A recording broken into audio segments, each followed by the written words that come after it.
संजय दत्त एक ऐसा नाम जिन्हें पहचान की कोई जरूरत नहीं है। अगर इनके बारे में बात करें तो इनके फिल्मों से ज्यादा चर्चे इनके विवाद के रहे हैं। चाहे मुंबई ब्लास्ट हो या फिर पांच पांच अभिनेत्रियों से इनका प्यार का चक्कर हो। आज हम संजय दत्त के बारे में कुछ ऐसी बातें जानेंगे जो आप कम ही जानते होंगे। तो चलिए जानते हैं विस्तार से, लेकिन वीडियो में आगे बढ़ने से पहले प्लीज चैनल को सब्सक्राइब जरूर करें। तो संजय दत्त का जन्म 1959 को मुंबई में ही हुआ था। इनके पिता का नाम सुनील दत्त था और मां का नाम नरगिस था। संजय दत्त ने साल 1991 में फिल्म रॉकी से अपनी फिल्मी करियर की शुरुआत की थी। लगभग अभी तक इन्होंने 190 फिल्मों से भी ज्यादा फिल्मों में एक्टिंग कर चुके हैं। तो वही संजय दत्त के ऊपर एक बायोपिक फिल्म भी बन चुकी है जिस फिल्म का नाम है संजू। लेकिन फिल्म संजू में संजय दत्त का बहुत सी ऐसी बातें हैं जिसे जनता से छुपाया गया है। जैसे इनके बॉलीवुड के कई अभिनेत्री के साथ अफेयर्स रहे हैं। अगर आप नहीं जानते हैं तो प्लीज वीडियो के अंत तक जरूर बने रहे हैं। हम एक एक कर उनके करतूतों का उजागर करने वाले हैं। तो चलिए शुरुआत करते हैं फिल्म रॉकी से, जिसमें संजय दत्त की अभिनेत्री होती है टीना मुनीम। जी हां, टीना मुनीम, जिन्हें हम आज टीना अंबानी के नाम से जानते हैं। जहां फिल्म रॉकी में इनका रोमांटिक स्टोरी था, तो असल जिंदगी में भी इनका लव स्टोरी फिल्म के स्टोरी से कम नहीं हुआ करता था। यानी शूटिंग के दौरान दोनों की जान पहचान होती है और धीरे धीरे यह जान पहचान दोस्ती में बदल जाती है। दोस्ती इतनी हो गई कि यह दोस्ती अब प्यार में बदल चुकी थी। दोनों ही एक दूसरे के जीवन साथी बनने का इरादा कर चुके थे। लेकिन कहा जाता है कि संजय दत्त के नशे के लत से टीना मुनीम काफी नाखुश रहा करती थी।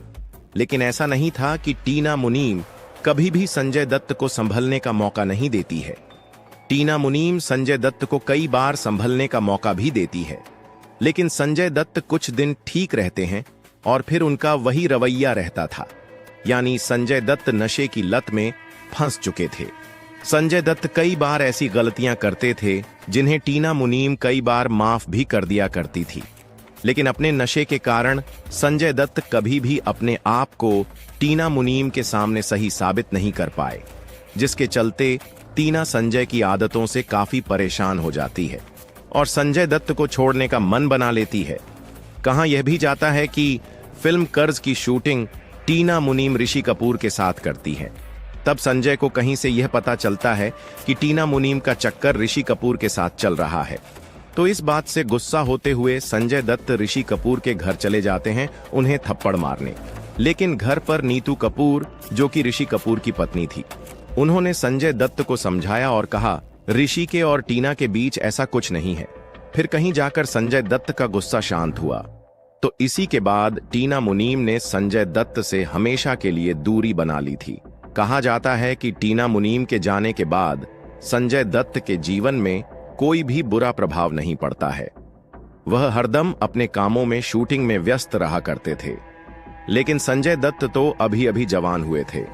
इस जवानी में उनकी नजर किसी और दूसरी अभिनेत्री से नहीं लड़ती, ऐसा हो ही नहीं सकता था। इनके जीवन की दूसरी सपनों की रानी बन के आई रेखा। कहा जाता है कि संजय दत्त और रेखा की जान पहचान फिल्म जमीन आसमान के दौरान काफी अच्छी हो जाती है। जहां इस फिल्म में रेखा शशि कपूर, संजय दत्त और अनीता राज होती है। देखा जाए तो इस फिल्म में रेखा शशि कपूर की पत्नी की रोल करती है, तो वही संजय दत्त एक लवर बॉय के रोल में नजर आते हैं। और इस फिल्म में संजय दत्त का नाम संजू होता है। रोल के हिसाब से हरदम रेखा को सिंदूर लगा के रहना पड़ता था सेट पर। तभी यह खबरें फैलने लगी थीं कि संजय दत्त और रेखा ने चोरी चुपके शादी कर ली है। लेकिन बाद में यह खबर महज एक अफवाह निकली थी, क्योंकि फिल्म में रेखा को हरदम सिंदूर लगा के रहना पड़ता था। तो कुछ लोगों को लगा कि संजय दत्त और रेखा ने शादी कर ली है। हालांकि इससे पहले रेखा का नाम अमिताभ बच्चन के साथ जुड़ा था। कहा जाता है कि रेखा अमिताभ बच्चन को जलाने के लिए संजय दत्त के करीब आई थी। लेकिन यह खेल सिर्फ और सिर्फ फिल्म की शूटिंग तक ही रही। जैसे ही फिल्म की शूटिंग खत्म हुई, वैसे ही यह रिश्ता भी खत्म हो चुका था संजय दत्त और रेखा का। अब बात कर लेते हैं उनके जीवन में आई तीसरी लड़की के बारे में। और ये तीसरी लड़की इनकी पहली पत्नी बनती है, जिनका नाम था ऋचा शर्मा। आखिर ऋचा शर्मा कौन थी और संजय दत्त को कैसे प्यार हुआ था ऋचा से? तो ऋचा शर्मा भी हिंदी फिल्म की अभिनेत्री थी।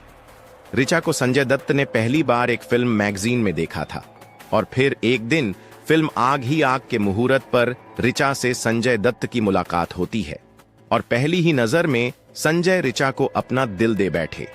संजय ऋचा को शूटिंग के दौरान प्रपोज करते हैं, लेकिन कोई जवाब नहीं मिलता है ऋचा के तरफ से। फिर कई बार संजय ऋचा को फोन करके परेशान किया करते थे।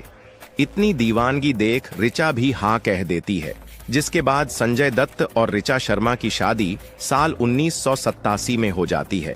फिर साल 1988 में संजय दत्त पिता बन जाते हैं और अपनी बेटी का नाम रखा त्रिशला। अब बात कर लेते हैं इनके चौथा लव अफेयर्स के बारे में। संजय दत्त के जीवन में जो चौथी लड़की आई उनका नाम है माधुरी दीक्षित।